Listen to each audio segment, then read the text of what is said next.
إن الحمد لله نحمده ونستعينه ونستغفره ونؤمن به ونتوكل عليه ونعوذ بالله من شرور أنفسنا ومن سيئات أعمالنا من يهده الله فلا مضل له ومن يضلله فلا هادي له وأشهد أن لا إله إلا الله وحده لا شريك له وأشهد أن محمدا عبده ورسوله أما بعد فقد قال الله تعالى في كلامه المجيد وفي فرقانه الحميد أعوذ بالله من الشيطان الرجيم بسم الله الرحمن الرحيم إن الله يحب التوابين ويحب المتطهرين قال رسول الله صلى الله عليه وسلم كل بني آدم خطاء وخير الخطائين التوابون رواه ابن ماجه প্রশংসা সেই মহান মনিব আল্লাহ রাব্বুল আলামিনের জন্য করছি যে আল্লাহ রাব্বুল আলামিন সমস্ত যুবকদের উদ্যোগে একটি কোরআন সুন্নাহ থেকে কথা শোনার বলার একটি মজলিসের আয়োজন করার তৌফিক দিয়েছেন। কতক মানুষকে বলার জন্য, কতক মানুষকে শোনার জন্য আল্লাহ রাব্বুল আলামিন আমাদেরকে এই জায়গাতে এসে বসার তৌফিক দিয়েছেন। সে আল্লাহ রাব্বুল আলামিনের প্রশংসা আমরা সবাই করছি, সবাই বলছি আলহামদুলিল্লাহ। সবাই আলহামদুলিল্লাহ বলেন নাই, আসলে বক্তা মনে হয় পছন্দ হয় না, ঠিক না? এত ছোট মানুষ এত বড় জালসার বক্তা করেছে, কমিটিও বোকা, বক্তা এসেছে বক্তাও বোকা, সেটা মনে করছেন নাকি? আবার কেউ কেউ ভাবছে দাড়ি এত ছোট, তো আমার বয়স মাত্র 21 চলছে, 21-এ পড়েছে, এই বয়সে দাড়ি আর কত বড় হতে বলছে?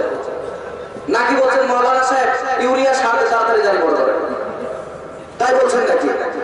তাহলে আলহামদুলিল্লাহ একটু আওয়াজ করে বললেন না কেন? আপনি যদি আলহামদুলিল্লাহ বলতেন লাক্কার হতো, আল্লাহ না বান্দা? বলেন, একটু আওয়াজ করে বলেন আল্লাহ না বান্দা? দলিল আছে না নাই? সহিহ বুখারী 2 নম্বর খণ্ড আযান অধ্যায় 129 নম্বর পৃষ্ঠা 763 নম্বর হাদিস, রাসূলুল্লাহ সাল্লাল্লাহু আলাইহি ওয়াসাল্লাম একদিন সালাত আদায় করালেন, নামাজ পড়ালেন, আল্লাহর নবীর সামনে, সাহাবীরা পিছনে। আল্লাহর নবী রুকু থেকে উঠে বলেছে রব্বানা লাকাল হামদ, পিছন থেকে এক সাহাবী বাড়িয়ে বলেছে হামদান কাসীরান তাইয়িবান মুবারাকান ফি। আল্লাহর নবী সালাত শেষ করলেন, প্রশ্ন করলেন বাড়তি কথাগুলো কে বলেছো? একজন বলছে আল্লাহর নবী আমি বলেছি। আল্লাহর নবী বলল শোনো সাহাবী, আমি দেখলাম তুমি যখন এই বাক্য বলছিলে 30 জনেরও বেশি ফেরেশতার নেকি লেখার জন্য পাল্লা দিয়েছে। সাহাবী প্রশংসা করছিল, আল্লাহ লাভ হচ্ছিল কার? আল্লাহ না বান্দা? আরেকটি কথা আপনাকে বলে নেই, আপনাকে সুবহানাল্লাহ বলতে বললে বলেন না, আল্লাহু আকবার বলতে বললে বলেন না, আলহামদুলিল্লাহ বলতে বললে বলেন না। কেন? কেন? নিজের লস নিজে ডেকে আনছেন। আপনি যদি আল্লাহকে সন্তুষ্ট করার জন্য একবার বলেন আল্লাহু আকবার, একবার যদি বলেন সুবহানাল্লাহ, আল্লাহ আপনাকে আসমান আর জমিন ভরপুর করে নেকি দিয়ে দিবে। একটু কমায় দাও, এই ফোন চালানো একটু কমায় দাও, ফোন চালানোর সময় পাও না। আপনি আমি যদি আল্লাহ রাব্বুল আলামিনের প্রশংসা করি, লাভ আমাদের হবে। এই হাদিসটি কোথায় পাবেন? ইবনে মাজাহ প্রথম খণ্ড 145 নম্বর পৃষ্ঠার 280 নম্বর হাদিস। রাসূলুল্লাহ সাল্লাল্লাহু আলাইহি ওয়াসাল্লাম বলছেন, কেউ যদি বলে আল্লাহু আকবার, কেউ যদি বলে সুবহানাল্লাহ, আল্লাহ তাকে আসমান আর জমিন ভরপুর করে নেকি দিয়ে দেয়। তাহলে আপনার কাছে আমার এবার একটা প্রশ্ন করি, জান্নাতে যেতে কয় নেকি লাগে? বলেন, কেউ উত্তর দিতে পারলে ছোটখাটো পুরস্কার দেব ইনশাআল্লাহ। কয়েকদিনের মাহফিলের টাকা পকেটে আছে, সমস্যা নেই, দেওয়া যাবে। মনে করেন না হুজুর একেবারে গরিব শরীফ বাচ্চা মানুষ, কয় টাকা উঠে আছে, মোটামুটি কিছু একটা দেবো। বলেন, জান্নাতে যেতে কয় নাকি লাগে? যে কেউ বলতে পারলে আমি পুরস্কার দেবো এখানে এখন। কেউ নাই এতগুলো মানুষের মধ্যে। জান্নাত জান্নাত বলে দৌড়াদৌড়ি করছেন, নেকি কামাই করছেন, কিন্তু জানেন না যে কয় নেকি হলে জান্নাতে যাওয়া যায়। বলেন, একজন কেউ বললেন না? আরে আরে ফারাক্কা ওয়ালারা ঠকে গেল। কিন্তু এর একটা পরিমাপ আছে। মুহাম্মদ সাল্লাল্লাহু আলাইহি ওয়াসাল্লাম বলেছে, হাদিসটা কোথায় পাবেন? আল আদাবুল মুফরাদ, ইমাম বুখারীর একটি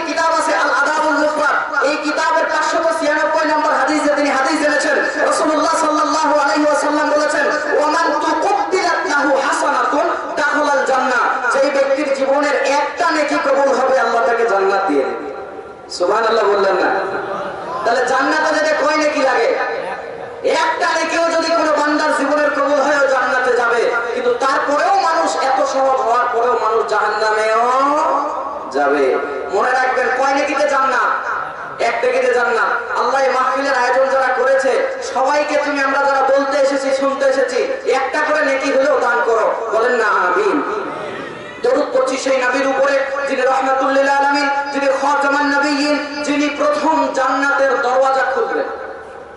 মুহাম্মদ সাল্লাল্লাহু আলাইহি ওয়াসাল্লাম প্রথম জান্নাতের দরওয়াজা খুলবেন। হাদিস কই? সহিহ মুসলিম প্রথম খণ্ড 382 নম্বর হাদিস। রাসূলুল্লাহ সাল্লাল্লাহু আলাইহি ওয়াসাল্লাম বলেন, আতি বাবাল জান্নাতি ইয়াউমাল কিয়ামাতি ফাস্তাফতিহু ফায়াকুলুল খাজিনু মান আনতা আকুলু মুহাম্মাদুন ফায়াকুলু বিকা উমিরতু লা আফতাহু লিআহাদিন ক্বাবলাকা।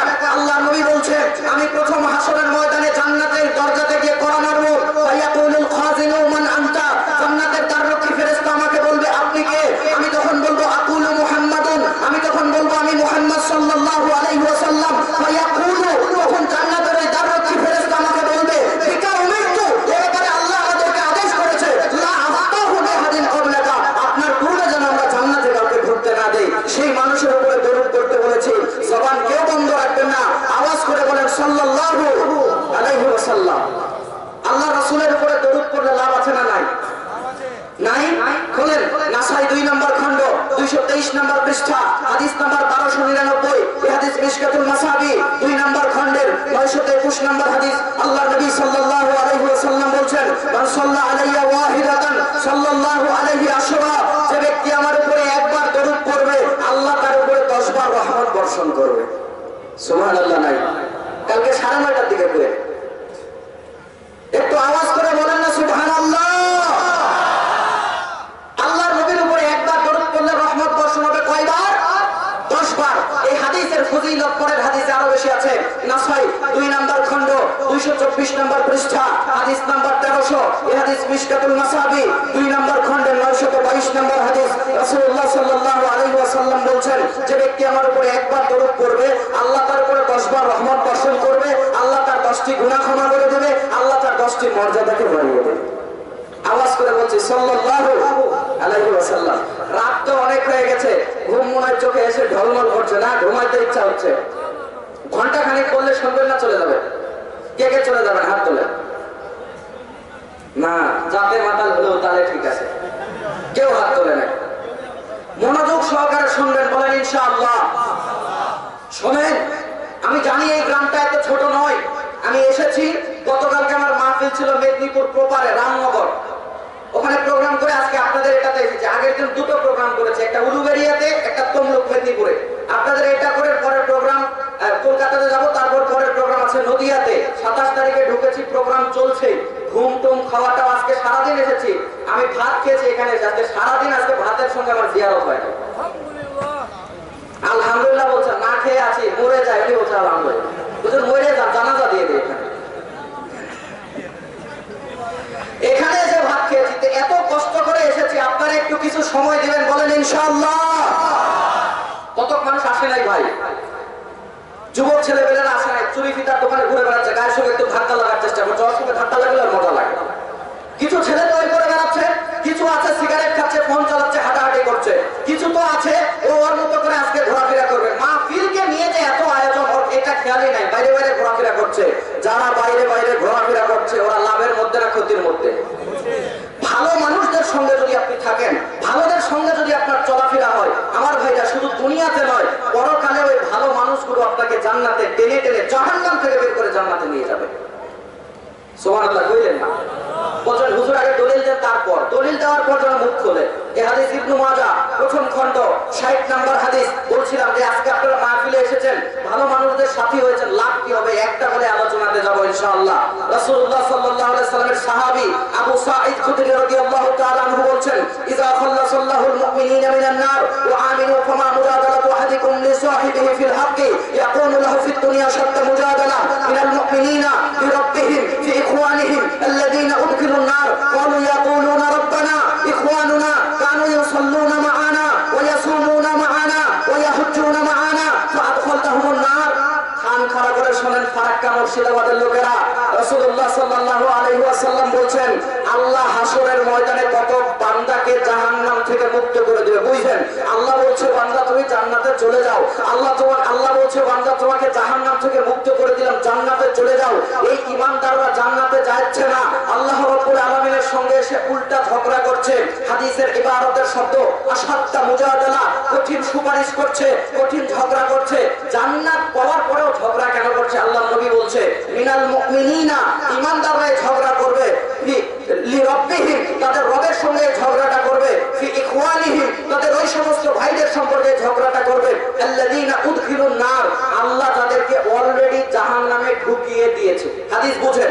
কত মানুষকে আল্লাহ বলছে তোমাদেরকে জান্নাত দিয়ে দিলাম, জাহান্নাম থেকে তোমরা মুক্ত, জান্নাতে যাও। এরা জান্নাতে যায় না, আল্লাহকে এসে বলছে আল্লাহ ওই যে আমাদের দুনিয়ার ওই ভাই, ওই বন্ধুটা ও জাহান্নামে গেছে, আল্লাহ ওকে তুমি জান্নাতে দাও, ওর সঙ্গে একসাথে আমরা জান্নাতে যাব। আল্লাহ জান্নাতে দিচ্ছে, বলেন না কেন দিচ্ছে? ক্বালু ইয়াকুলুনা, জমার সিগা এখানে রয়েছে, ইয়াকুলুনা জমার সিগা রয়েছে। তার মানে আল্লাহর দরবারে এরকম একজন দুইজন নয়, অনেক অসংখ্য মানুষ থাকবে যারা জান্নাত পাওয়ার পরেও জান্নাতে যাবে না, যারা জাহান্নাম থেকে মুক্ত হওয়ার পরেও খুশি হবে না। কেন খুশি হচ্ছে না? কারণ তার প্রিয় বন্ধু ভাইগুলো জাহান্নামে গেছে। আল্লাহ যখন তাদেরকে জাহান্নাম থেকে বের করছে না, আল্লাহকে এবার যুক্তি দেবে, আল্লাহকে বলবে রব্বানা, প্রতিপালক, ইখওয়ানুনা, আমাদের ওই সমস্ত ভাই, কানু ইউসাল্লুনা মাআনা, আমাদের সঙ্গে সালাত আদায় করেছে, ওয়া ইয়াসুমুনা মাআনা, আমাদের সঙ্গে সিয়াম পালন করেছে, ওয়া ইয়াহুজ্জুনা মাআনা, আমাদের সঙ্গে হজ পালন করেছে, ফাআদখালতাহুমুন নার, আল্লাহ আপনি তাদেরকে জাহান্নামে দিয়ে দিলেন। আল্লাহ এক পর্যায়ে এদের যে কথাবার্তা, যুক্তি তর্ক সব শুনে এক পর্যায়ে আল্লাহ বলবেন এই জান্নাতীদেরকে, যারা জাহান্নামীদের ব্যাপারে আল্লাহর সঙ্গে ঝগড়া করছে, আল্লাহ বলবেন ইজহাবু, যাও যাও, ফাআখরিজু, বের করে আনো, মান আরাফতুম মিনহুম, ও জান্নাতীরা, জাহান্নামের মধ্যে তোমরা যাদেরকে চেনো, আমি আল্লাহ পারমিশন দিলাম তাদেরকে জাহান্নাম থেকে বের করে নিয়ে আসো। একটু আওয়াজ করে বলেন না সুবহানাল্লাহ। জাহান্নামে গেছে জান্নাতি ভাই বন্ধু, একসঙ্গে দুনিয়াতে ভালো লোকদের সঙ্গে সম্পর্ক রাখবেন, ওরা মরে গেলেও আপনাকে ভুলবে না, ওরা জাহান্নাম থেকে বের করে আপনাকে জান্নাতে নিয়ে যাবে। সহিহ হাদিস এটা প্রমাণ করছে, ইমামে বুখারী তার বুখারীর মধ্যে হাদিসটা উল্লেখ করেছে, তবে আমি এবারটা ইবনে মাজাহ থেকে পড়েছি। আল্লাহ আমাদেরকে ভালো মানুষের সঙ্গী হওয়ার তৌফিক দান করুন, বলেন আমিন। দুনিয়াতেও ভালো মানুষের সঙ্গী হলে লাভ আছে। ছোট্ট করে বলি, সামনে যাচ্ছি। আমার ভাইয়া, আপনাদের এলাকায় তো ধান চাষ হয়, ধান চাষ হয় না? এই ধান, কিছু ধান আছে, ধান কেটে আনার পর পরিষ্কার করার পর কিছু ধান আছে, আমাদের এলাকার ভাষায় এটাকে বলে চিটা, কোনো জায়গাতে বলে পাতা, যেটা ধানের মতো দেখতে কিন্তু পেটের মধ্যে ধান নাই, এটাকে দিয়ে কি বলে? পাতান। ঠিক, পাতান। তো এই পাতানটা পরিষ্কার যতই করেন ধানের সঙ্গে কিছু লেগে থাকেই, থাকে না? আচ্ছা, ধান এদিকে কুইন্টালে বিক্রি হয় মনে হয়, এক কুইন্টালের দাম ধরেন 1600-1700 টাকা। তো এক কুইন্টাল ধান যদি 1700 টাকায় বিক্রি হয়, ওই ধানের সঙ্গে পাতানটা লেগে থাকার কারণে, যদি ওর পেটে ধান নাই, ধানের মতো ওর যোগ্যতা নাই, তারপরেও শুধু ধানের সাথে থাকার কারণে 1800 টাকা কুইন্টালে পাতানও বিক্রি হয়ে যায়। জোরে বলেন ঠিক না ঠিক না? ভালো মানুষদের সঙ্গে সম্পর্ক রাখবেন, অনেক কিছু ফাউতেই পেয়ে যাবে। আজকে আমি জলসাতে এসেছি, আমার সঙ্গে যদি একটা মানুষ আসতো, কি বলেন, গরুর মাংস দেবো, আমার সঙ্গে এক প্লেট ভাত পেতো না, পেতো না। যে সিগারেট খেতে এসেছে ওর সাথে ঘুরলে পাবে? এই দেখেন, এখানেই প্রমাণ আরো একটা আছে। আল্লাহ আমাদেরকে ভালো মানুষের সঙ্গী হওয়ার তৌফিক দান করে, বলেন আমিন। আলোচনা শুরু করে দিচ্ছি। বাইরে যারা ঘোরাফেরা করছেন, আল্লাহর ওয়াস্তে আল্লাহর জন্য আজকে এই সময়টা ব্যয় করেন। আল্লাহ, যারা তোমাকে সন্তুষ্ট করার জন্য মাহফিলে আসলো, যারা পুরো সময় বসবে, যারা আসছে, আল্লাহ তুমি তাদেরকে জান্নাতে না দিয়ে জান্নাতের দরওয়াজা বন্ধ করো না, বলেন আমিন। মা বোনেরাও এসেছে, মা বোনেদের প্যান্ডেল আছে, আমি শুনলাম, তাদের জন্য একটু ওয়াজ করব, কারণ মা বোনদের জন্য ওয়াজ করা দরকার। ওরাই আমার বাংলাদেশের সরকার, ক্ষমতায় আসতেছে বারবার, আর পুরুষদেরকে সংসারে দালাল করাই করতেছে সরকার। সহ্য করবেন কত? আর ছিঁড়ে যাচ্ছে কত পুরুষের মাথার তার, বইয়ের সঙ্গে ঝগড়া করে দিয়ে পুকুর পাড়ে বসে থাকে। আল্লাহ মা বোনদেরকে হেদায়েত করে, বলেন আমিন। ওদের জন্য ওয়াজ হবে ইনশাআল্লাহ। মা বোনেরা একটু বসেন, আপনাদের জন্য খাস করে ওয়াজ হবে ইনশাআল্লাহ। আসলে মহিলারা পুরুষদের তুলনায় অনেক বেশি আছে, কিন্তু ওরা ওয়াজ পায় না। হুজুর কি ওয়াজ করে মহিলাদের জন্য? বলে 4টা কাজ করবেন, ফরজ নামাজ আদায় করবেন, ফরজ রোজা পালন করবেন, স্বামীর খেদমত করবেন, নিজের লজ্জাস্থানের হেফাজত করবেন, জান্নাতের 8টা দরজা আপনার জন্য খোলা। মহিলাদের ওয়াজ, কথা বলেন না রে, কথা বলেন না। মহিলাদের ওয়াজ কি? এটাই মহিলাদের ওয়াজ, আর ওয়াজ নাই।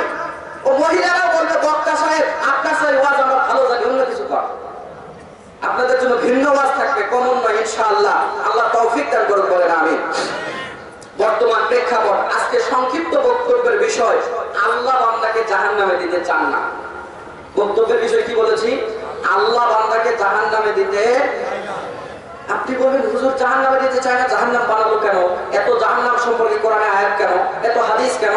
সব একটা একটা করে উত্তর দেব। আস্তে আস্তে বলি, ধীরে ধীরে শোনেন, আচ্ছাট হয়ে বসেন। আল্লাহ আপনাদেরকে তৌফিক দান করুন, বলেন আমিন। বর্তমান প্রেক্ষাপটটা বলি, এই বিষয়ে আমি কেন আলোচনা নিলাম? বর্তমান এমন একটা সময় মুসলিম উম্মাহ আমরা পার করছি, সব জায়গাতে বিশৃঙ্খলা, দিন ধর্মকে ছেড়ে দেওয়ার কারণে সব জায়গাতে বিশৃঙ্খলা তৈরি হয়ে গেছে। আজকে সন্তান তার বাবার কথা শোনে না, মেয়ে তার মার কথা শোনে না, আমার ভাইরা স্বামীর কথা স্ত্রী শোনে না, স্ত্রীও স্বামীর কথা শোনে না, ঝগড়া লাগলে বউ মাঝে মধ্যে স্বামীরে আচ্ছা করে পিটারি পিটারি মেরে দিয়ে চলে যাচ্ছে। জোরে বলো ঠিক না? ঠিক না? কেউ কারো বাধ্য নয়। কেন? ইসলাম সব জায়গা থেকে দূরে সরে চলে গেছে। ইসলাম যে জায়গা থেকে সরে যাবে, মনে রাখো মুসলমান, ভারতের মুসলমান হও, বাংলাদেশের মুসলমান হও, পৃথিবীর যে জায়গার মানুষ তুমি হও, ইসলাম থেকে তুমি যদি সরে যাও, কোরআন থেকে যদি তুমি সরে যাও, হাদিস থেকে তুমি যদি সরে যাও, ইসলামী এই হালাকাগুলো থেকে যদি তুমি দূরে দূরে থাকো, আলেম ওলামাদেরকে যদি তুমি ত্যাগ করো, ইসলাম যদি তোমার ভালো না লাগে, তুমি জেনে রাখো, আমি তোমাকে বলে রাখলাম, এই দুনিয়াতে তোমার কপালে অপমান লাঞ্ছনা ছাড়া কিছু থাকবে না। আওয়াজ করে বলার কথা ঠিক কিনা? অপমানিত তুমি হবে ইসলাম তুমি না মানলে। ইসলামকে ছেড়ে দিয়ে চলে তুমি শান্তির মধ্যে থাকতে পারো না। তুমি একজন ইসলামী মাইন্ডের মেয়ে বিয়ে করো, শান্তি পাবে। বাপজান, আপনাকে বলছি, আপনার ছেলেকে ইসলামিক শিক্ষাতে বড় করুন। দেখেন ও আপনার কত আনুগত্যবান সন্তান হয়ে যাবে। শোনেন, সন্তান যদি টাকা পয়সার দিক থেকে ধনী হয়, অনেক ধনী হয়, বাপমার ভয় লাগে মনের মধ্যে, হায় হায় ছেলে বুঝি কখন আমাকে বাড়ি থেকে বের করে দেয়, কখন বুঝি কি বলে, মা বাবার মনে ভয় হয়। আর ছেলেকে যদি আপনি দ্বীনি ইলমে ধনী করতে পারেন, ছেলে ভয় করে আমার বাপ মা যেন নারাজ হয়ে না যায়, আমার জান্নাত যেন হারিয়ে না যায়। জোরে বলেন ঠিক না? ঠিক না? আমার ভাইরা, বর্তমান সময় মুসলিমরা নষ্ট হয়ে যাচ্ছে। গুনার একটা যদি আজকে কনসার্টের আয়োজন করা হতো, হাজার হাজার মানুষ চলে আসতো। ওর কনসার্টে যেতে ভালো লাগে, এমন লাভ দিবে মাঝে মধ্যে ভাইজান, আমার ভাইরা, আমার বন্ধুগণ, শীতের মধ্যে ঘাম শুকায় ফেলায় লাফাইতে লাফাইতে।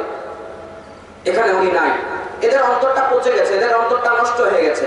আল্লাহ নবী বলছেন, ইবনে মাজাহ 3 নম্বর খণ্ড 31 নম্বর পর্ব 4244 নম্বর হাদিস। আল্লাহ নবী বলছেন, একটা ঈমানদার যখন গুনাহ করে ফেলে, একটা ঈমানদার যখন পাপ করে ফেলে, কানাত নুকতাতুন সাউদাউ ফি কলবি, আল্লাহ রাব্বুল আলামিনের পক্ষ থেকে তার অন্তরের মধ্যে একটা কালো দাগ পড়ে যায়। একটা ছেলে যখন জিনা করে, একটা মানুষ যখন মদ খায়, একটা মানুষ যখন অন্যায় করে, আল্লাহ নবী বলছে গুনাহ করলে অন্তরের মধ্যে একটা কালো দাগ পড়ে যায়।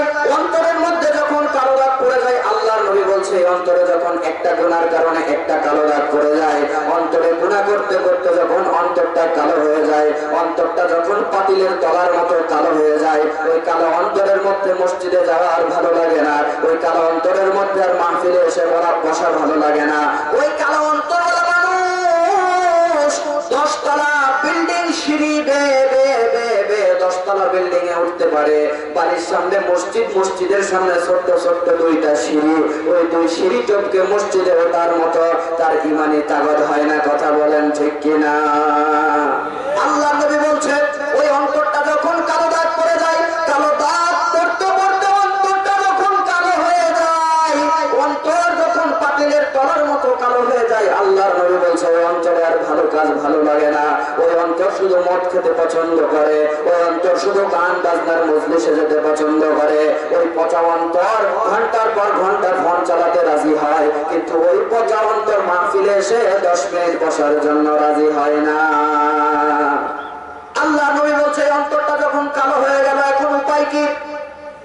আল্লাহ নবী বলছে, ফাইন তাবা ওয়া নাজা ওয়াস্তাগফারা সুইলা কলবু, যদি ওই বান্দাটা, যদি ওই ছেলেটা, যদি ওই মেয়েটা আবার আল্লাহ রাব্বুল আলামিনের দিকে ফেরত আসে, আমার আল্লাহ তার অন্তরটাকে আবার আগের মতো পরিষ্কার করে দেয়। একটু আওয়াজ করে বলেন না আলহামদুলিল্লাহ। আপনার কি মনে হয় বর্তমান সময়ের ছেলেপেলেদের অন্তর ঠিক আছে না পচে গেছে? আপনার ছেলে দিনে 15 ঘন্টা ফোন চালায়, মানসিক রোগী। ভারতের কথা জানি না, বাংলাদেশের কথা বলছি, একটা ছেলে একটা মেয়ে এরকমও আছে 15 ঘন্টা ফোন চালায়। কি ভারতে এরকম আছে? 10 ঘন্টা 12, সারাদিনে 24 ঘন্টার মধ্যে 15 ঘন্টা ফোন চালায়। এর সারা রাত চালায়। হ্যাঁ, ও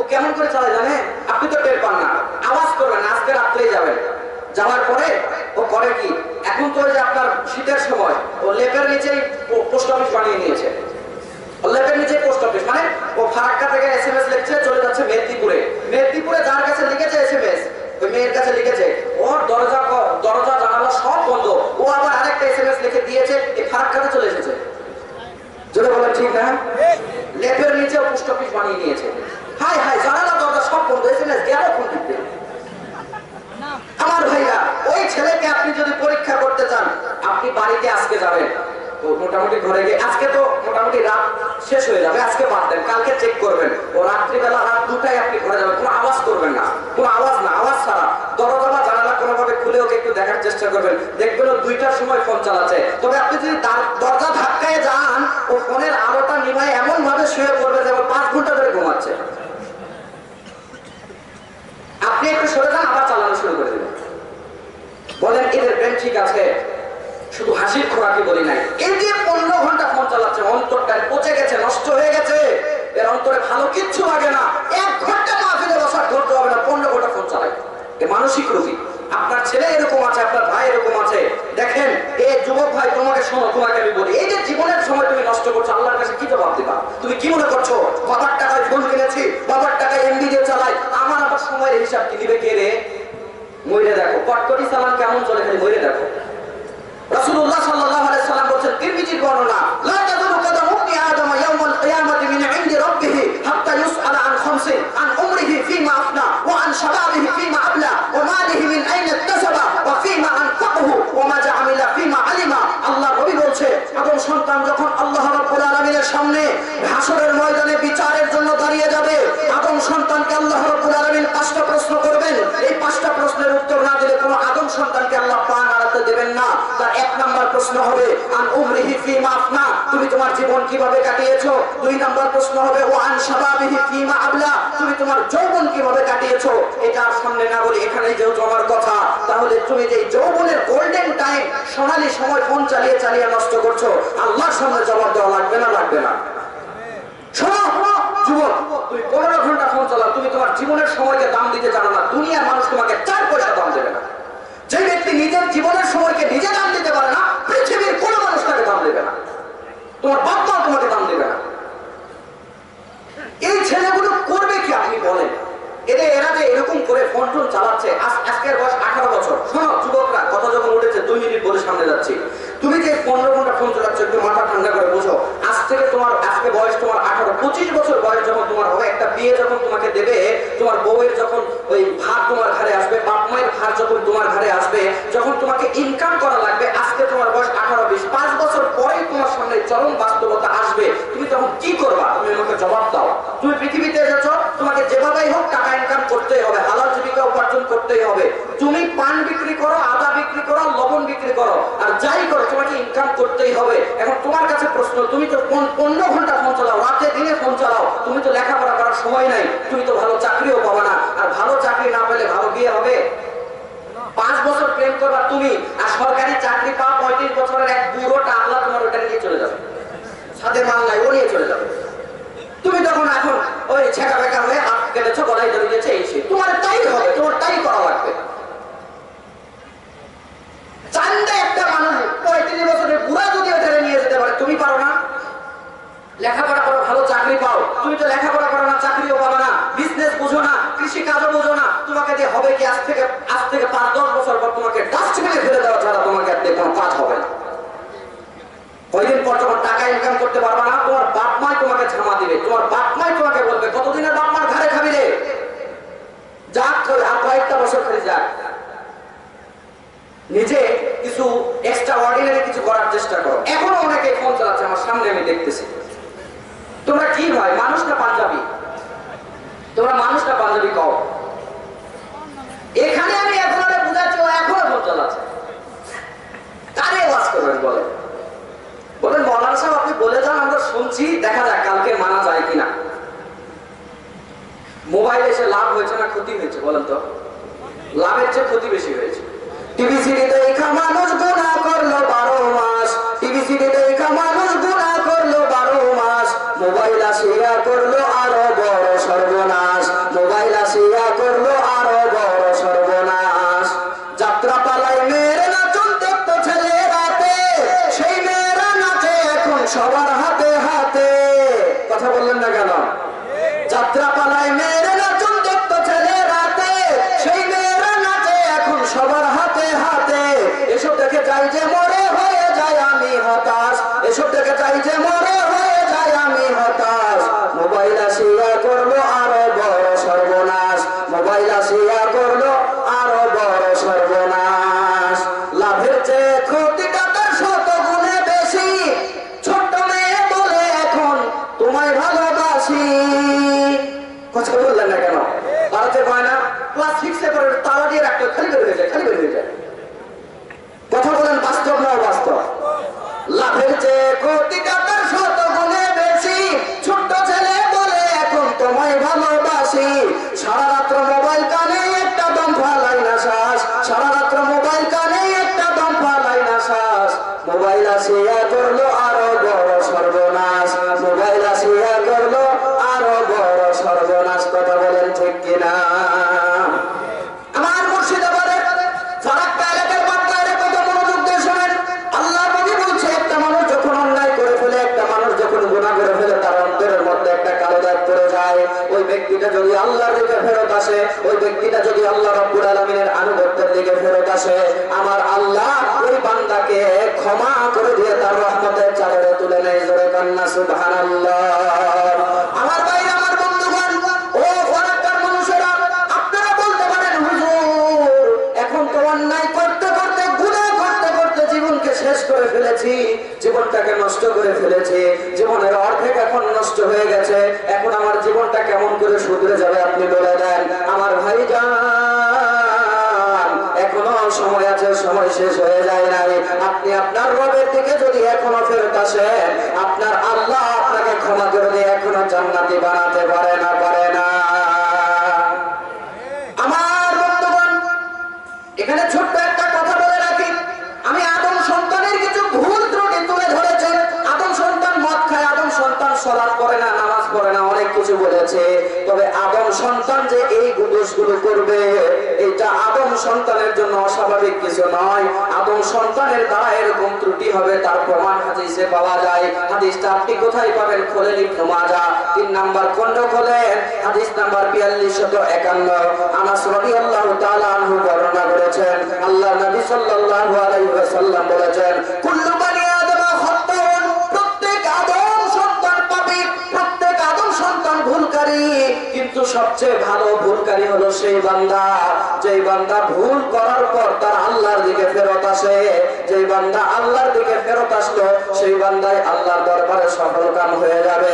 মুর্শিদাবাদের বাপ ভাইজান, পর্দার অঞ্চলে মা বোনের একটু মনোযোগ দিয়ে কথাগুলো শোনেন।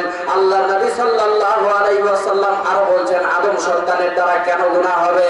হাদিসটা আপনি পাবেন মিশকাতুল মাসাবি 3 নাম্বার খণ্ড 10 নাম্বার পর্ব 4244 নাম্বার হাদিস। আবু সাঈদ খুদরি রাদিয়াল্লাহু তাআলা আনহু হাদিস বর্ণনা করেছেন, আল্লাহর নবী সাল্লাল্লাহু আলাইহি ওয়াসাল্লাম বলেছেন, ইন্না শাইতানা ক্বাল, নিশ্চয় শয়তান আল্লাহকে বলল, ওয়া ইজ্জাতিকা ইয়া রব, আপনার ইজ্জতের কসম করে বলছে প্রতিপালক, লা আদরাহু বিইবাদাকা মা দামাত আরওয়াহুহুম ফিসাদিহিম। শয়তান আল্লাহর ইজ্জতের কসম করে বলল, লাইনগুলো খেয়াল করেন, শয়তান আল্লাহর ইজ্জতের কসম করে বলল, আল্লাহ আপনার বান্দারা যতদিন দুনিয়ার বুকে থাকবে আমি আপনার বান্দাদেরকে জাহান্নামে নিয়ে যাব। জোরে কন্না নাউযুবিল্লাহ। কথা কি বোঝা যায়? কথা আমার মাইকের কথা বোঝা যায়? ক্লিয়ার? আচ্ছা, এখানে আপনাকে আমি বলছিলাম যে আদম সন্তানের দ্বারা গুনাহ কেন হবে। আমরা তো সবাই বুঝি ভালো মন্দ, তারপরে গুনাহ কেন হয়। একটা হাদিস বলেছি যে আদম সন্তান স্বভাবগতভাবেই অন্যায় করবে, পাপ করবে, তার একটা হাদিস বলেছি। কেন করবে তার কাইফিয়ত মূলক আরেকটা হাদিস বলছি। শয়তান আল্লাহর ইজ্জতের কসম করলো। বলেন তো কে কসম করলো? কার ইজ্জতের কসম করলো? তাহলে শয়তান আল্লাহকে মানে না, মানে না? তাহলে শয়তান আল্লাহকে মানে তো শয়তান হলো কেন? বুঝে উত্তর দেন। শয়তান আল্লাহকে মানে না, মানে না? শয়তান আল্লাহকে মানে পক্ষে কে কে হাত তোলেন? তোলেন, ভয় নাই, সমস্যা কি? তোলেন। শয়তান আল্লাহকে মানে এই কথার পক্ষে কে কে হাত তুলবে? অল্প, খুবই অল্প, না মানা। শয়তান আল্লাহকে মানে না এই কথার পক্ষে কে কে হাত তুলবে? যারা মাঝখানে হাত তুললেন আপনারা কোন দলে? হুজুর আমরা সুবিধাবাদ জিন্দাবাদ, এদিকেও যাবো না ওদিকেও যাবো না, কোনটাতে হাত তুলে কোন বিপদে পড়ি? বাংলাদেশের টিকচি হুজুরের কাছে অপমানিত হবো নাকি? চালাক আছে, মারাত্মক। এখন কথা হলো, শয়তান যদি আল্লাহকে মানে তো শয়তান হলো কেন? শয়তান যদি আল্লাহকে না মানে তাহলে আল্লাহর কসম করছে কেন? এই তো কথা। আচ্ছা, শয়তান আল্লাহকে মেনেছিল, মানে ভবিষ্যতেও মানবে। শয়তান একদিন আল্লাহকে মানে নাই। আল্লাহ বলেছিল সিজদা কর আদমকে, বলছে করবো না, ওকে মাটি দিয়ে বানিয়েছেন, আমাকে আগুন দিয়ে।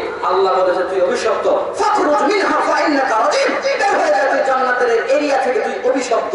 তাহলে শয়তান যখন এই অভিশাপ পেয়ে বের হয়ে গেল, বের হওয়ার পরেও শয়তান আল্লাহকে অস্বীকার করে, সাথে সাথে আল্লাহকে বলছে আল্লাহ কিয়ামত পর্যন্ত হায়াত দাও, শয়তানি করবো, সময় দাও। শয়তানও বলছে দোয়া করা লাগে কার কাছে? তাহলে শয়তান আল্লাহকে মানে না মানে না? আচ্ছা, হাদিস থেকে একটা দলিল দিলাম, এবার কোরআন থেকে একটা দলিল নেন। সূরা হাশর শুনেছেন? নাম শুনেছেন? সূরা হাশর 16 নম্বর আয়াত করেন। আল্লাহ বলছেন শয়তান বান্দাকে গুনাহ করায়, শয়তান বান্দাকে পাপ করায়। পাপ করানোর পরে শয়তান পাপ করানোর পরে যখন পাপ ঘটে যায়, আল্লাহ বলছেন শয়তান ওই জায়গা ছেড়ে চলে যায় আর বলে ইন্নী আখাফুল্লাহ রাব্বুল আলামিন, নিশ্চয়ই আমি শয়তান জগৎসমূহের প্রতিপালক আল্লাহকে ভয় করি। এবার তুমি যা বলে করো, আমি গেলাম। গুনাহ করার আগে মাইন্ড একরকম থাকে, গুনাহ করার পরে মাইন্ড অন্যরকম হয় কি হয় না? ধরেন আপনি একটা ভাইকে, আপনি ধরেন আপনার একটা ভাইয়ের সঙ্গে জায়গা নিয়ে ঝগড়া হচ্ছে, মার একটা অবস্থা, ওর হাতেও লাঠি এর হাতেও একটা লাঠি, দুইজন মারতে আসছে। বড় ভাই মনে করছে ছোট ভাইকে বাড়ি দিলে কি হবে, মাঝে মধ্যে ভাবছে না কি হয়, কিন্তু ছোট ভাইকে একটু হ্যাংলা পাতলা ভয় করছে, বাড়ি দিলে তো আমার অবস্থা শেষ, ও যে রাগি মানিস মনে হয় আমার একটা দিবেই বাড়ি। যখন এর অন্তরে যে বড় ভাই এ মনে মনে ভাবছে মেম্বার আমার পক্ষে, চেয়ারম্যান আমার পক্ষে, সবাই আমার পক্ষে, এই একটা বাড়ি দিলে হবে কি, এত কথা বলে কেন, বলতে বলতে দিছে একটা বাড়ি। অজ্ঞান হয়ে গেছে, ছোট ভাই হাসপাতাল নিয়ে গেছে, বেচারা অজ্ঞান হয়ে গেছে, হাসপাতালে গিয়ে কিছুক্ষণ পর জ্ঞান ফিরেছে। এ বাড়ি দেওয়ার পর ওই অবস্থাতে আসে না, দৌড় দিয়েছে ওখান থেকে, দৌড় দেয় ভাই পুলিশ এসেছে ধরার জন্য। ও শুধু খুঁজে বেড়াচ্ছে গোরস্থান কই, ও খুঁজে বেড়াচ্ছে দূর সম্পর্কের আত্মীয়র বাড়ি কই, ভাঙা ঘর কোথায় আছে, তালা কোথায়, যেখানে লুকিয়ে লুকিয়ে বেড়াচ্ছে, কারণ পুলিশ এসে ঘুরে বেড়াচ্ছে ধরার জন্য। এখন এক পর্যায়ে দৌড়াদৌড়ি করতে, এক পর্যায়ে বলছে না ভাইরে বাড়িটা দিয়ে মনে হয় ঠিক হয়নি, জোরে বলে ঠিক না ঠিক না, এক পর্যায়ে বলে ঠিক হয় না। বাড়ি দেওয়ার আগে মনে এটা ছিল দিতে হবে কি, আর বাড়ি খেয়ে হাসপাতালের বেডে পায়ের উপরে পা তুলে আপেল খাচ্ছে, কমলা খাচ্ছে, আরো অনেক কিছু খাচ্ছে, আর এ শুধু দৌড় বেড়াচ্ছে। এক পর্যায়ে বলছে না কাজটা ঠিক হয় নাই। কেন? ওই বাড়ি দেওয়ার আগে, ওই পেটানোর আগে শয়তান তার সাথে ছিল ধোঁকা দেওয়ার জন্য। যেই পাপ ঘটে গেছে শয়তানের জায়গা ছেড়ে চলে গেছে, এবার ওর মানবিকতা বলছে যে কাজটা ঠিক হয় নাই। মুর্শিদাবাদের ফারাক্কার মানুষ মনে রাখেন, আপনি যদি একটা রিক্সাওয়ালাকে 30 টাকার ভাড়া 15 টাকা দিয়ে 30 বছর আগে থাপ্পড় দিয়ে থাকেন, 30 বছর পরে হলেও আপনার ওই কথা মনে হবে আর আপনার মনে কষ্ট লাগবে। আর আজ থেকে 30 বছর পূর্বে যদি একটা গরিব মেয়েকে আপনি 50,000 টাকা দিয়ে একটা বিয়ে পার করে দিয়ে থাকেন, 30 বছর পরেও যদি মনে হয়, তারপরেও আপনার অন্তরে শান্তি লাগবে। কথা বলেন ঠিক না ঠিক না? এটা ভালো কাজ আর খারাপ কাজের প্রভাব। তো বলছিলাম আদম সন্তানের দ্বারা পাপ হবে কেন? 1516 নম্বর হাদিস আবু দাউদ, আল্লাহ নবী বলছে শয়তান মানুষের রগে রগে রক্তে রক্তে চলতে পারে। এই শয়তান, একে আল্লাহ কিয়ামত পর্যন্ত হায়াত দিয়েছে। এই শয়তান আল্লাহর ইজ্জতের কসম করে এই কথা বলছে যে আল্লাহ আমি আপনার বান্দাদেরকে জাহান্নামে নেবই, নিয়ে যাবই, কসম করে বলছে। এবার বলেন বান্দারা গোমরা হবে না হবে না? হয়ে যাবে। আমার ভাই আমার বন্ধুগণ, এখানে আরেকটা কথা বলছি, শয়তান আল্লাহর ইজ্জতের কসম করে, আপনি আমি কার কসম করি? কার করেন? তাহলে মাথার কসম কে করে? চোখের কসম কে করে? বাচ্চার মাথায় হাত দিয়ে কসম কে করে? পীর সাহেবের ওই মাজারে হাত দিয়ে কসম কে করে? বট গাছে হাত দিয়ে কসম কে করে? মসজিদে হাত দিয়ে কসম কে করে? এগুলা কে করে? জবাব দেন। মানুষে করে না? জায়েজ না হারাম? আবু দাউদের হাদিস, মুসনাদ আহমদের হাদিস, রাসূলুল্লাহ সাল্লাল্লাহু আলাইহি সাল্লাম বলেছেন মান হালাফা বিগাইরিল্লাহ ফাকাদ আশরাক, যে ব্যক্তি আল্লাহর নাম ছাড়া অন্য কিছুর নামে কসম করবে, হলফ করবে, সেই ব্যক্তি শিরক করলো। মুহাম্মদ সাল্লাল্লাহু আলাইহি সাল্লাম এত বড় কথা বলেছে, তারপরেও আপনি আমি আল্লাহর নাম ছাড়া অন্য কিছুর নামে কসম করি তো করি কেন? শয়তান আপনার চেয়ে ভালো, ওইগুলা কসম করে না, আল্লাহর কসম করেও। আল্লাহ আমাদেরকে বোঝার তৌফিক দান করেন, আমিন। শয়তান যখন বলবো আল্লাহ আপনার ইজ্জতের কসম করে বলছি, বান্দাগুলোকে জাহান্নামের পথে নিয়ে যাব। আল্লাহ রাব্বুল আলামিন শয়তানের কথার পরিপ্রেক্ষিতে বলছে, শয়তান তুমি আমার ইজ্জতের একটা কসম করলে, আমার জালালিয়ত তুমি আমার ইজ্জতের একটা কসম করলে, আমি আল্লাহ রাব্বুল আলামিন আমার সম্মানের তিনটা কসম করে বলছি। আল্লাহ বলছে ওয়া ইজ্জতি ওয়া জালালি ওয়া তিফাই মা কামিলা আযালহু আগফির লাহুম মাস্তাগফিরুনি। শয়তান তুমি আমার ইজ্জতের একটা কসম করে বলেছো তুমি আমার বান্দাকে জান্নাতে যেতে দেবে না। আমি আল্লাহ আমার ইজ্জতের তিনটা কসম করলাম, আমার ইজ্জতের কসম করলাম, আমার জালালিয়তের কসম করলাম, আমার সর্বোচ্চ অবস্থানের কসম করলাম। যতদিন বান্দা আমার কাছে ক্ষমা চাইবে আমি আমার বান্দাগুলোকে ক্ষমা করে দিয়ে জান্নাত দিয়ে দেব। আওয়াজ করে বলেন না সুবহানাল্লাহ। তাহলে এই কারণগুলোতে আদম সন্তানের গুনাহ হয়ে যায়, হুজুরদের গুনাহ হয় না? হুজুরদের গুনাহ যেমন তেমন। হুজুররা ধর্মীয় ধোঁকা মানুষকে দেয়, হুজুররা বুঝে না মরার পরে কি অবস্থা হবে। জলসাতে এসে হুজুর ওয়াজ করে যাচ্ছে, কত রঙের ঢঙ্গের ওয়াজ। আমার ভাইরা কাহিনী ধরে, কিচ্ছা ধরে, যে কাহিনীর তলাও নাই কুলাও নাই। যারা এই কোরআন হাদিসের নামে মিথ্যা কথা বলে ওদের থাকার জায়গা কোথায় হবে? আমার ভাই আমার মনে বড় ভয় হয়, হায় হায় আমি যদি বলতে গিয়ে একটু 19-20 হয় অবস্থা তো টাইট হয়ে যাবে। কেন? ইবনে মাজাহ আপনি খোলেন, প্রথম খণ্ড ভূমিকা পর্ব খোলেন, 31 থেকে 38 পর্যন্ত হাদিসগুলো খুলে দেখেন। ইমাম ইবনে মাজাহ এখানে 8টি হাদিস নিয়ে এসেছেন, তার 2-1টি আপনাকে অনুবাদ করতে শোনেন। কোরআন হাদিস থেকে কথা বলতে গিয়ে আলেম ওলামাদেরকেও সাবধান হতে হবে। মিথ্যা বুজরুকি জাল কথা বললে জাহান্নামে যেতে হবে। আন আলী রাদিয়াল্লাহু তাআলা আনহু قال قال رسول الله صلى الله عليه وسلم لا تكذبوا علي فإن الكاذب علي يورث النار। আল্লাহর নবী বলছেন, দুনিয়ার মানুষ তোমরা আমার নামে একটা মিথ্যা কথা বলো না, যে আমার নামে একটা মিথ্যা কথা বলবে তার থাকার জায়গা জাহান্নাম। এর পরের আরেকটা পরে হাদিস করেন 33 নম্বর হাদিস মিশকাতুল ইবনে মাজাহ।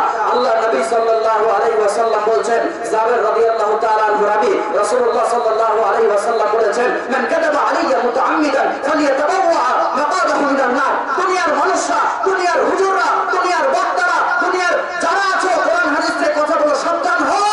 তোমরা যদি আমার নামে একটা মিথ্যা কথা বলো তোমাদের থাকার জায়গা জাহান্নাম। পরের হাদিস খোলেন, আবু হুরায়রা রাবি রাসূলুল্লাহ সাল্লাল্লাহু আলাইহি ওয়াসাল্লাম বলছেন, মান তাকাওয়ালা আলাইয়া মা লাম আকুল ফালিয়াতাবাওয়া মাকাদাহু মিনান নার। দুনিয়ার মানুষ আমার নামে ওই কথা বলো না যেটা আমি বলিনি, যদি কেউ বলো তার থাকার জায়গা জাহান্নাম। এই শব্দে অনেক হাদিস রয়েছে, আপনি খোলেন মিশকাতুল মাসাহাবি প্রথম খণ্ডে 188 নম্বর হাদিস। এই হাদিসের মূল হাদিস রয়েছে তিরমিজিতে। রাসূলুল্লাহ সাল্লাল্লাহু আলাইহি ওয়াসাল্লাম বলেছেন, বাল্লিগু আন্নী ওয়ালাউ আয়া। আমার পক্ষ থেকে একটা কথা জানা থাকলেও পৌঁছায় দাও। আমরা এতটুকু বলে থেমে যাই, এটা কিন্তু পুরো হাদিস নয়, এটা পুরো হাদিস নয়। এখানে যে কেউ যদি এটা একটা কমন হাদিস না, কি বলেন কমন হাদিস না, না এটা জানা হাদিস না, যে আমি এই হাদিসের 3 ভাগের 1 ভাগ বলেছি, যে এই 2 ভাগ বলতে পারবে পুরো হাদিসটা, তাকে আমি কিছু পুরস্কার দেব। বলে সব কিছুই পাচ্ছে না, তালবে ইলম নাই, মাদ্রাসায় পুরো ছাত্র একটাও নাই। এই কমন হাদিসে যদি মুখস্থ না করো মাদ্রাসায় কি করেছো তুমি? হ্যাঁ, কেউ পারলে পুরস্কার দেব, হাত তোলেন এনিওয়ান। রাসূলুল্লাহ সাল্লাল্লাহু আলাইহি ওয়াসাল্লাম বলেছেন, বাল্লিগু আন্নী ওয়ালাউ আয়া।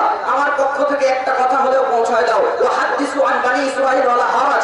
আমার পক্ষ বানি ইসরাঈলের কাহিনী ঘটনা বলো কোনো সমস্যা নেই, কিন্তু আমার পক্ষ থেকে কিছু বলতে গিয়ে, বানি ইসরাঈলের কিছু কথা বলতে গিয়ে যদি মিথ্যা বলো তাহলে তোমাদের থাকার জায়গা হবে জাহান্নাম। বাল্লিগু আন্নী ওয়ালাউ আয়া ওয়া হাদিসু আন বানি ইসরাঈল ওয়ালা হারাজ ওয়া মান কাযাবা আলাইয়া মুতাআম্মিদান ফালিয়াতাবাওয়া মাকাদাহু মিনান নার। তাহলে আল্লাহ নবীর নামে সত্য কথাই বলতে হবে, মিথ্যা কথা বলা যাবে না। এখানে 2 মিনিট এই ওয়াজ আমি কেন করলাম? ফারাক্কার মানুষকে আমি এটা বোঝাতে চাই। আমার বয়স কম আমি জানি, আমার বয়স মাত্র 20-21 বছর চলছে আমি জানি, তবে এই ব্যাপারে আপনি নিশ্চিত থাকেন ধর্মের ব্যাপারে আমি আপনাকে ধোঁকা দেব না। যদি দেই আমারই অবস্থা খারাপ হয়ে যাবে। আমি আল্লাহ নবীর পক্ষ থেকে একজন বার্তাবাহক, আল্লাহ নবীর ওয়ারিস। আল্লাহ নবী বলেছেন, আল উলামাউ ওয়ারাসাতুল আম্বিয়া। এই হাদিসটাও কিন্তু এতটুকু নয়, বিশাল হাদিস। বলবো নাকি?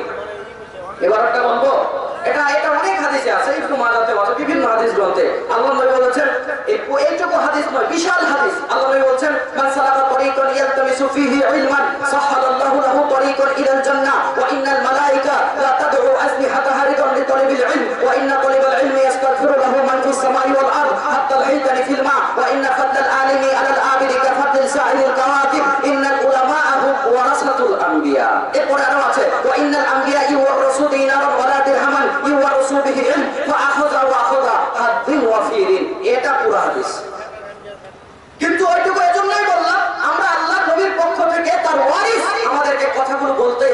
তবে বলতে গিয়ে মিথ্যা কথা বলা যাবে না।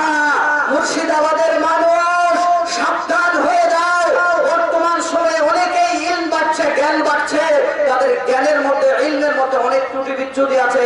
বুঝে যদি তুমি জ্ঞান না নিতে পারো তুমি বিপদে পড়ে যাবে। আল্লাহর নবী শেষ জামানার মানুষকে সাবধান করেছে, আমি নয়। মিশকাতুল মাসাবি প্রথম খণ্ড 154 নম্বর হাদিস, আল্লাহর নবী সাল্লাল্লাহু আলাইহি ওয়াসাল্লাম বলেন, ইয়াকুনু ফি আখিরি জামানি দাজ্জালুনা কাযাবুন ইয়াতুনাকুম মিনাল আহাদিস বিমা লাম তাসমাউ আনতুম ওয়ালা আবাউকুম ওয়া ইয়্যাকুম ওয়া ইয়্যাহুম লা ইউদিল্লুনাকুম ওয়া লা ইফতিনুনাকুম। আল্লাহর নবী বলেন দুনিয়ার মানুষ, আল্লাহর নবী বলেন দুনিয়ার মানুষ অচিরেই তোমাদের সামনে এমন একটা জামানা আসবে, ইয়াকুনু ফি আখিরি জামানি, সেটা শেষ জামানার একটা অংশ হবে। সেই জামানাতে কিছু মানুষ আসবে দাজ্জালুনা কাযাবুন, যারা হবে দাজ্জাল আর যারা হবে কাযাব। কথা বুঝতে পারছেন? হুজুরকে আল্লাহ নবী দাজ্জাল বলছেন, কাযাব বলছেন, ঠিকানা বা যাকে মনে করছেন জান্নাতে হুজুরকে দেখে কি সুন্দর লাগে, আরে হুজুর কত সুন্দর কাপড় পরেছে গো, সাদা পাঞ্জাবি পায়জামা একেবারে সাদা রুটির মতো, মনে হুজুরের পাঞ্জাবি ছেড়ে রুটি মনে করে খেয়ে নেই, বলেন ঠিক না? অথচ হুজুর ধর্মের ব্যাপারে ধোঁকা দেয়। আল্লাহ নবী বলছে ওরা হচ্ছে দাজ্জাল আর কাযাব। কাযিব শব্দের অর্থ শুধু মিথ্যাবাদী, কাযাব মানে চরম মিথ্যাবাদী। তাহলে আল্লাহ নবী এই হুজুরদেরকে কাযাব বললেন, এটা না হয় বুঝলেন মিথ্যাবাদী। দাজ্জাল বললো, এটা কি বুঝেছেন আপনি? আপনি বুঝেন? আমার মতো মাওলানাকে আল্লাহ নবী বলছে দাজ্জাল।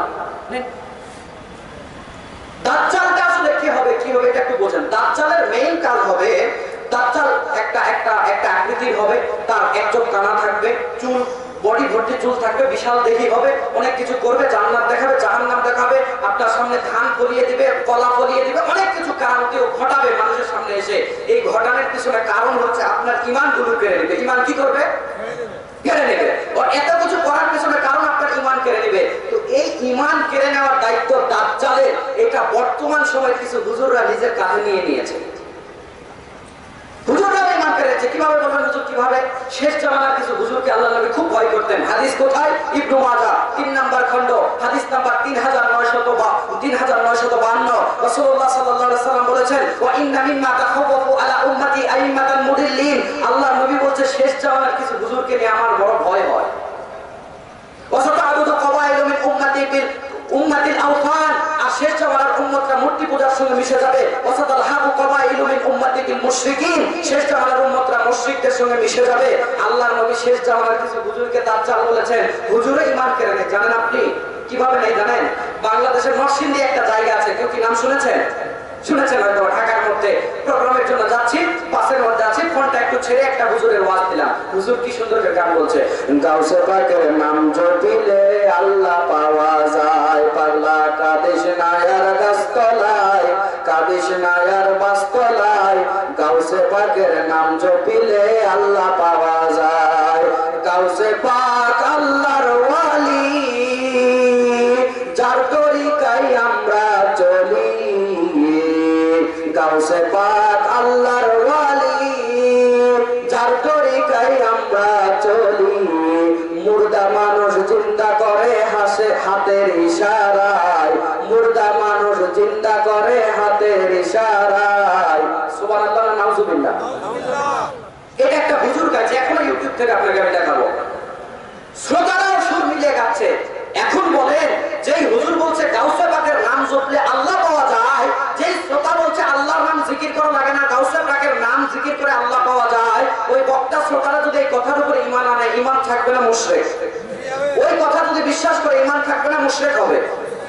বাংলাদেশে বহু হুজুর বের হয়েছে, বড় বড় চুল, মাথায় সবুজ লাল হলুদ বেগুনি গোলাপি সব পাগড়ি বেঁধে মানুষদেরকে এমন ওয়াজ শোনাচ্ছে, জিকির করছে। দেখছেন তো ইউটিউবে, তো দেখেন পীর সাহেবের উপর লাভ দিয়েছে, টুপি লুঙ্গি পুঙ্গি সব উল্টে গেছে। দেখেছেন না? দেখেন না? বলেন হ্যাঁ না? এদেরকে আপনি কি বলবেন? এরা কাচ্চাপ না দাজ্জাল না? তো এরা কি? আপনারা অবাক হবেন, আমাদের দেশে পীর তরিকা, পীর তো মুরিদি চলে, আপনাদেরকে চলে নাকি? শোনেন, চলতে পারে, বলা যায় না। আমাদের ওইদিকে ভাই কিছু আছে ভালো, কিন্তু ওরা আসলে পুরো ভালো হয় না, সমস্যা থাকেই ওদের মধ্যে। তারপরে কিছু আছে এত নিকৃষ্ট, মাজার বানিয়ে ওখানে গাঁজা খাচ্ছে। ওকে যদি বলেন গাঁজা খাও কেন, গাঁজা খাই মানে এটা আল্লাহর সৃষ্টি, সিদ্ধি দেয়, সিদ্ধি আল্লাহর সৃষ্টি, পাতা খায়, এটা গাঁজা খাই না। এই ভিডিও ভাইরাল হয়েছে, দেখেন না আপনারা? বলছে আমি ভান্ডারি বাবার মুড়ি, মাজার গত বছর মার্চের 1 তারিখে একটা মাহফিল করেছিলাম খড়গপুর। আমি প্রত্যেক বছর ফেব্রুয়ারি শেষের দিকে 24-25 তারিখের দিকে ঢুকি, মার্চের মোটামুটি 10-15 দিন পর্যন্ত থাকি। এবার লাস্ট 27 তারিখে ঢুকেছিলাম, লাস্ট প্রোগ্রাম 13 তারিখে আছে মেদিনীপুর করে, 14 তারিখে বের হয়ে যাব। 15 তারিখ থেকে রমজানের আগে একটা মাত্র ডেট ফাঁকা আছে, সব বাংলাদেশে নেওয়া আছে। তো এই অল্প একটু সময় ভারতে একটু ঘুরতেও আসি, মাহফিল করতেও আসি, আমার ভালো লাগে। তো এই গত বছরের কথা বলছি, 1 তারিখে একটা মাহফিল ছিল খড়গপুর, মেদিনীপুরে একটা জায়গা আছে খড়গপুর। ওই খড়গপুরে আপনাদের ভারতের কারি ইয়াসিন আলী চেনেন তো? চেনেন না? বিখ্যাত মানুষ, ভাইরাল বক্তা। তো ওই কারি ইয়াসিন আলী এক বক্তব্যের ফাঁকে এক পর্যায়ে বলছে, আমি বক্তব্য দেওয়ার পর উনি উঠলো, তো উনি এক পর্যায়ে বলছে যে বাংলাদেশে তো অনেক কিছু আছে, আমাদের ভারতেও আছে। কি আছে বলছে? ওনাদের বর্ধমানে নাকি একটা বাবা আছে, চিমটি বাবা। চিমটিতে গুণা তুলে নেয়, মারাত্মক গুণা করে যাবেন, চিমটিতে সব তুলে নেবে, বাসা পেবার পবিত্র হয়ে গেছে। গাঁজা খায়, খাজার নামে মাজার করে দেখাই যারা খাজার শান, দিনে করে ভণ্ডামি আর রাত্রে মারে গাজায় টান। কথা বলছেন না কেন? খাজার নামে মাজার করে দেখাই যারা খাজার শান, দিনে করে ভণ্ডামি আর রাত্রে মারে গাজায় টান।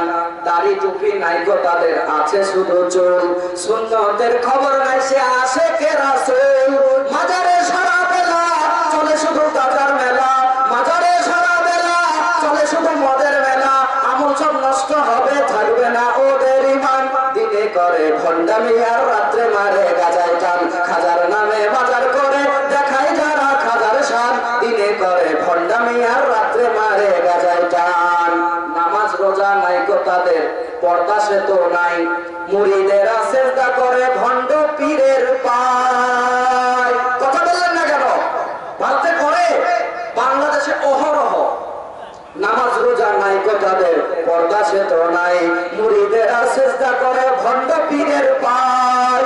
মাজারে সারা বেলা চলে শুধু গাজার মেলা, মাজারে সারা বেলা চলে শুধু গুনার মেলা, আমল সব নষ্ট হবে, থাকবে না ওদের ঈমান, দিনে করে ভণ্ডামি আর রাত্রে মারে গাজায় টান। খাজার নামে মাজার করে দেখাই যারা খাজার শান, দিনে করে ভণ্ডামি আর রাত্রে মারে গাজায় টান। কথা বলেন ঠিক কিনা?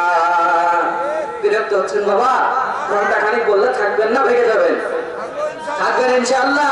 কারা কারা থাকবেন একটু হাত তুলে আল্লাহকে দেখান। নারে তাকবীর। কিছু মানুষ হাত তোলেন কেন? ভাত খাননি আজকে? গরুর মাংস খান না? গরুর মাংস খেলে তো একটু শরীর গরম থাকার কথা। আমরা 600 টাকা গরুর মাংস কিনে খাই, তারপরে কি গলার আওয়াজ খুব কম? তারপরে 200 টাকা কেজি 180 টাকা গরুর মাংস খেয়ে আওয়াজ নাই কেন? হাতও তোলে না, মনে হয় জমে গেছে ফ্রিজের। কুরবানির মাংস ফ্রিজে জমে গেছে, আর লড়াই না চড়ে। হাত তুলে দেখেন কে কে থাকবেন। লিল্লাহি তাকবীর, নারে তাকবীর। বাস হাত নামান। বলছিলাম আদম সন্তানের দ্বারা গুনাহ হবে, করাবে শয়তান। তাহলে আপনি যখন নিজেকে এখন আল্লাহর দিকে যদি আনতে চান, মদের বোতলে যদি মধু রাখতে চান, আপনি গুনাহ করেছেন, আপনি একটা নোংরা মদের বোতল, এখন এই মদের বোতল পরিষ্কার করে যদি ওর মধ্যে মধু রাখতে চান, নিজেকে পরিষ্কার করতে হবে না? হবে না? ওই মদের মধ্যে যদি মধু রাখেন, মদ তো নষ্টই, মধুটাকেও নষ্ট করে। এই জন্য নিজেকে গুনাহ করে নষ্ট করে ফেলেছেন, নিজেকে পরিবর্তন করুন। আপনি এবার নিজেকে পরিষ্কার করে আল্লাহর দিকে আসুন, আল্লাহর সন্তুষ্টির মধু নামক আপনি হয়ে যান। আল্লাহ রাব্বুল আলামিন আপনাকে জান্নাত দেবে ইনশাআল্লাহ। শুনেন, আল্লাহকে যদি বান্দাকে চেনানো যায়, আল্লাহকে যদি বান্দা চেনে, বান্দাকে আর বলা লাগবে না নামাজ পড়ো, বান্দাকে আর বলা লাগবে না পর্দা করো, বান্দাকে আর বলা লাগবে না গুনাহ করো না। আল্লাহকে যখন বান্দা ভালোবেসে ফেলবে, বান্দা নিজেই খুঁজে খুঁজে ভালো ভালো কাজ করবে, খারাপ থেকে বেঁচে থাকবে। কেন? একটা মানুষ যখন চূড়ান্ত পর্যায়ের কাউকে ভালোবাসবে, একটা মানুষ যখন চূড়ান্ত পর্যায়ের কোনো ব্যক্তিকে চিনে ফেলবে, আমার আল্লাহ রাব্বুল আলামিন ওই ব্যক্তিটা যখন ওই মানুষকে চিনে ফেলবে, তখন ওই ব্যক্তিকে বলা লাগবে না যে ওইটা ওর পছন্দ, এটা অপছন্দ, এইটা পছন্দ, এটা পছন্দ। যখন কেউ কাউকে ভালোবাসে, যখন কেউ কাউকে পছন্দ করে, ওই লোকের ভালো কি কি লাগে, ওই লোকের খারাপ কি কি লাগে, ভালোগুলা করার নিজের থেকেই চেষ্টা করে, খারাপগুলো নিজের থেকে এড়িয়ে চলার চেষ্টা করে। কথা বলেন হ্যাঁ না না? আমার ভাই, আমার বন্ধুগণ, কথা মনে বুঝলেন? আচ্ছা সহজ করে দেয়। ধরেন একটা ছেলে সিগারেট খায়, সিগারেট এদিকে মানুষ খায় না? খায় না? ভাই ভাই, এখন তো ওয়াজ একটু করবো, আপনি না বললেও করবো। বিড়ি সিগারেট খান আপনারা, মুর্শিদাবাদের মানুষ, সহি আকীদার মানুষ, কোন হুজুরে ফতোয়া দিল হালাল?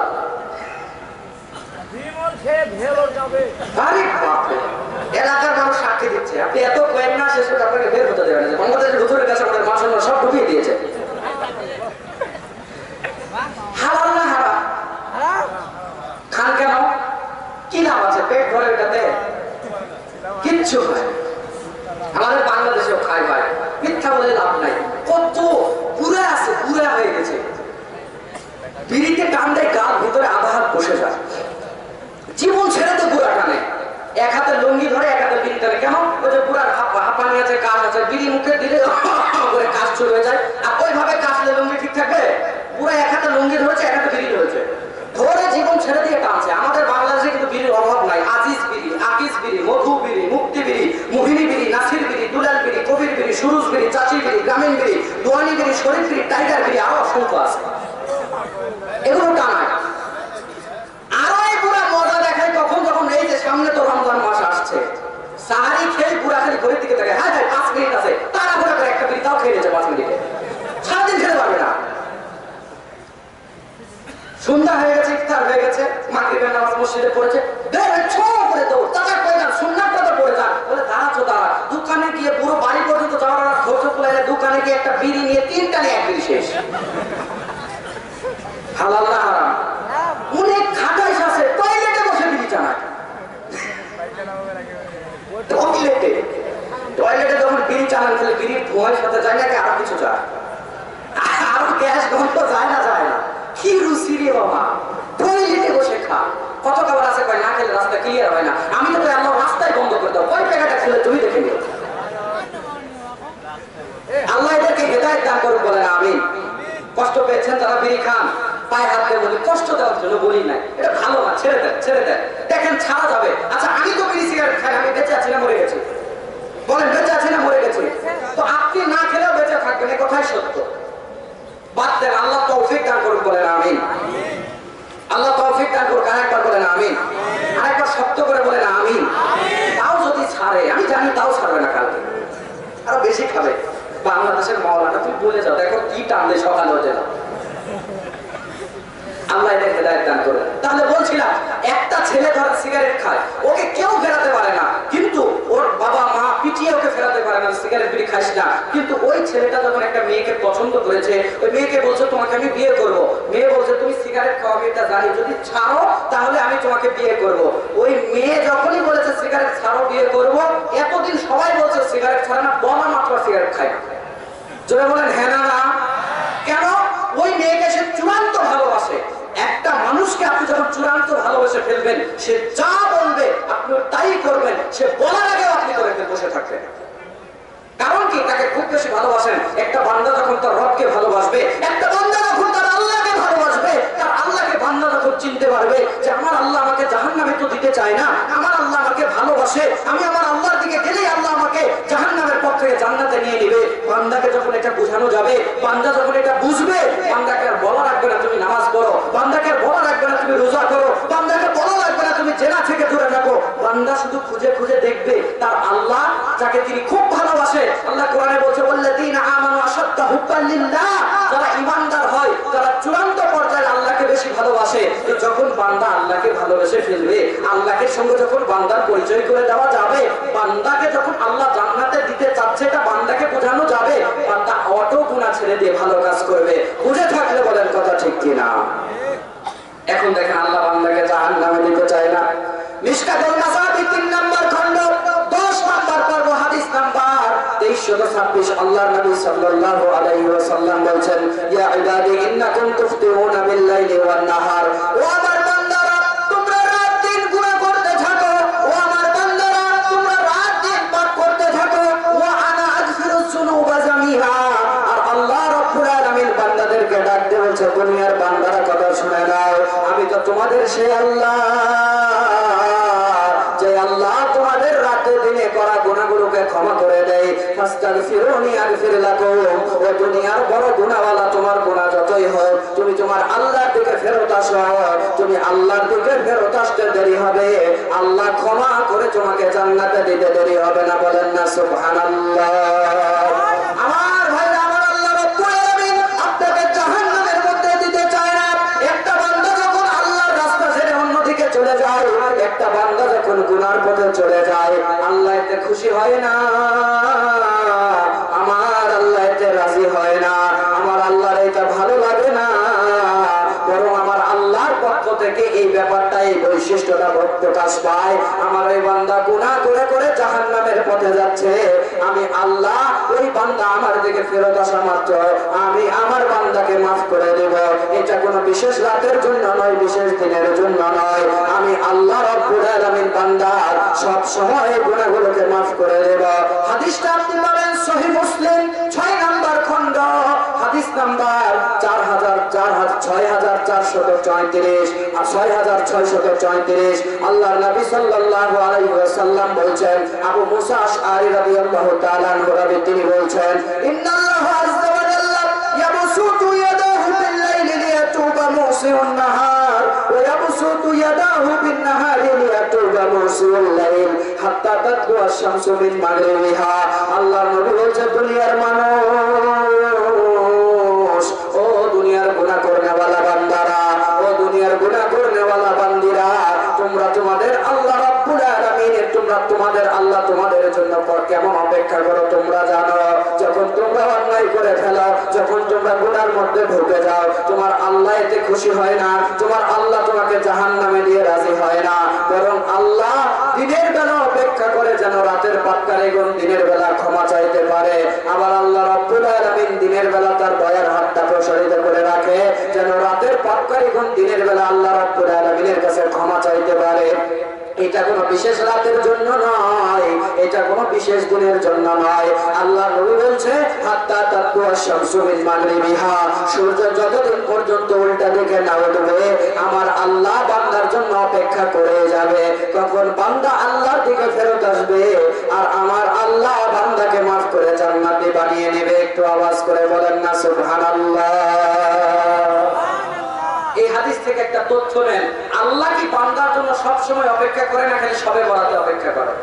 আজ তো সবে বরাতের রাত, আপনারা সহি একদার মানুষ বলার দরকার নেই, তারপরে বলছি সব সময়। এই হাদিস দলিল দিয়ে তো বলছি, বুখারীর বর্ণনাতে আছে, আল্লাহর নবী বলছেন, এই হাদিস সবাই জানেন, রাতের শেষ ভাগে তৃতীয় অংশে আল্লাহ প্রথম আসমানে নেমে এসে বলে, বান্দা আমার কাছে কিছু চাও দেবো, তুমি তোমার গুনাহ হলে আমার কাছে ক্ষমা চাও, ক্ষমা করে দেবো। তাহলে শুধু সবে বরাতের রাত্রে একটা হাদিস আপনারা খাটান, একটা হাদিসের উসুল আছে, যখন টনটনা সহিহ হাদিসের বিরুদ্ধে এবং যেই হাদিস গ্রন্থগুলো বেশি গ্রহণযোগ্য ওই হাদিসগুলোর সনদও ঠিক আছে, মতনও ঠিক আছে, হাদিসও ঠিক আছে, ওই হাদিসের বিপরীতে যদি কোনো হাদিস আছে, ওই হাদিস বিনা দলিলে অন্ততপক্ষে দুর্বল, এতে কোনো সন্দেহ নাই। এটা উসুলে হাদিসের একটা কায়দা আছে। তো আল্লাহ নবী বলছে সব সময় আল্লাহ অপেক্ষা করে। কিছু মানুষ আছে আজকে রাতের জন্য শুধু বসে আছে, সারা বছর নামাজ পড়ে। আমার এক স্যার আছে, সারা বছর নামাজ পড়ে, ইংরেজির এক স্যার আছে। এক সবে বরাতের রাত্রে, সবে বরাতের রাত হয়ে গেছে, আমি আমাদের এলাকাটা খেতলাল নামক একটা জায়গা আছে, সেই জায়গাতে মাগরিবের নামাজ পড়তে ঢুকেছি। ছাড় মসজিদে ঢুকে আর মাগরিবের নামাজটা সব হয়ে যায়, বের হয় না। তার মানে স্যার ভাবতেছে কোন দিন বুঝি নামাজ পড়েছে আল্লাহ ভালো জানে। মানে সবাই তো এখন সচেতন হয়ে গেছে, হকটা কি সবাই তো বুঝে না, অনেক বুঝে। তো মসজিদে কিছু হচ্ছে সব বেরিয়ে চলে গেল। মানে স্যারের ভাবছা পেয়ে আজকে সবে বরাতের রাত কিছুই হলো না মসজিদে। মনে মনে বলছে স্যার হবে না কিছু, মানুষ সচেতন হয়ে গেছে, আপনি বোকা করে আছেন। তাহলে শুধু সবে বরাতের জন্য নয়, এই ধারণা ভুল। আল্লাহ রাব্বুল আলামিন সব সময় বান্দার জন্য অপেক্ষা করে। আমার ভাইরা, আমার বন্ধুগণ, আপনি যদি গুনাহ করে আল্লাহ রাব্বুল আলামিনের দিকে ফেরত আসেন, আল্লাহ রাগ হবে না, আল্লাহ রাব্বুল আলামিন আপনার উপরে ক্ষিপ্ত হবে না, আল্লাহ আপনার উপরে খুশি হয়ে যায়। জোরে কন্না সুবহানাল্লাহ। দলিল কই? দলিল আছে, খুলে ইবনে মাজাহ 3 নম্বর খণ্ড 31 নম্বর পর্ব 4250 নম্বর হাদিস। রাসূলুল্লাহ মুহাম্মদ সাল্লাল্লাহু আলাইহি ওয়াসাল্লাম বলেছেন, আত-তাইবু মিনাজ যামবি কামান লা যামবা লাহু। আল্লাহর কাছে ক্ষমা চাওয়া ব্যক্তি ওই ব্যক্তির মতো যার আমলনামার মধ্যে কোনো গুনাহ নাই। সুবহানাল্লাহ বলেন। সুবহানাল্লাহ। ঘটনা কেমন হলো? দুটো প্রশ্ন করতে হবে, কিছু বুঝেন, একটু বুঝেন, হাদিসটা বুঝিয়ে দেই আপনাকে। দুটো আল্লাহ বলছে, আল্লাহ বলছে বান্দা শোনো তুমি গুনাহ করেছো। আল্লাহ বলছে বান্দা শোনো তুমি গুনাহ করেছো, তোমার গুনাহ লেখা হয়েছে, তুমি তওবা করেছো। আল্লাহ বলছে তোমার গুনাহগুলোকে আমি সব পরিষ্কার করে দেই। বলেন সুবহানাল্লাহ। শুধু ক্ষমা করে দেয় না, আল্লাহ বলছে সাথে সাথে তোমাকে আমি পুরস্কার দেই। কি পুরস্কার? আল্লাহ বলছে তোমার গুনাহ তো আমি মাফ করে দিলামই। সূরা ফুরকান 25 নম্বর সূরা 19 নম্বর পারা 70 নম্বর আয়াত। আল্লাহ রাব্বুল আলামিন বলেছেন, ইল্লা মান তাবা ওয়া আমানা ওয়া আমিলা আমালান সালিহান ফাউলাইকা ইউবাদদিলুল্লাহু সাইয়্যাতিহিম হাসানাত। আল্লাহ বলছে বান্দা গুনাহ করেছো না, আমার কাছে ক্ষমা চেয়েছো তাই না, তোমাকে আমি আল্লাহ ক্ষমা করে তোমার আমলনামাকে পরিষ্কার করে দিলাম। শুধু তাই নয়, তুমি যে আমার দিকে ফেরত এসেছো, আমি আল্লাহ বড় খুশি হয়ে গেছি, আমি আল্লাহ বড় রাজি হয়ে গেছি। আমি আল্লাহ তোমাকে সাথে সাথে তোমার ওই আমলনামার মধ্যে যত পরিমাণ গুনাহ ছিল, উলাইকা ইউবাদদিলুল্লাহু সাইয়্যাতিহিম হাসানাত, যেই পরিমাণ গুনাহ ছিল ওই পরিমাণ নেকি আমি আল্লাহ তোমাকে দিয়ে তোমার আমলনামাকে